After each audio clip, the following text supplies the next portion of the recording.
Mkatoliki wa aina yoyote ambaye anampenda Yesu Ekaristi, Mkatoliki wa aina yoyote ambaye ni rafiki wa Yesu Ekaristi, Mkatoliki wa aina yoyote ambaye yuko na mahusiano mazuri na Yesu Ekaristi, huyo Mkatoliki huwa ni mshindi kwenye jambo lolote, huwa ni mshindi kwenye vita yoyote.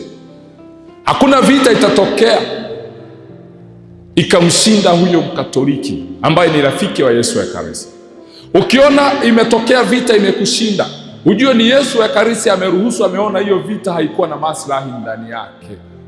Kwa sababu sio kila vita ambayo inaweza ikajitokeza mbele zako Yesu Ekaristi anaweza akakwambia kwamba pigana hii vita. Kuna vita zingine Yesu Ekaristi anakwambia hizi achana nazo, ni za kukupotezea muda.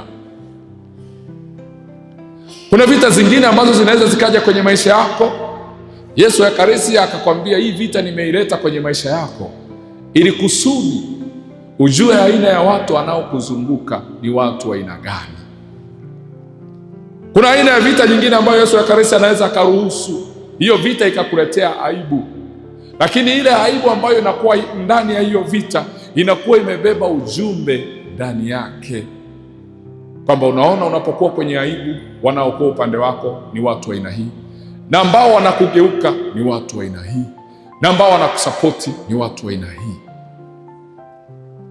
Unajua, wakati unapokuwa na furaha huwezi ukajua rafiki mnafiki na rafiki wa kweli, lakini unapokuwa kwenye mapito ndipo unapogundua aina ya marafiki wanaokuzunguka, aina ya ndugu uliozaliwa nao tumbo moja, aina ya watoto ulionao. Unapokuwa na mapito ndipo unapojua ni nani anaweza akaomba kwa ajili yako, ni nani anaweza akaenda akatoa sadaka kanisani kwa ajili ya mapito unayopitia. Unapokuwa kwenye mapito ndipo unaposikia au na kufahamu tabia za watu.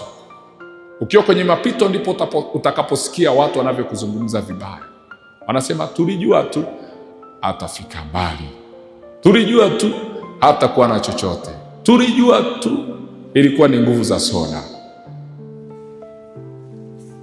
Hapo ni wakati ambapo unapitia nyakati kama hizo.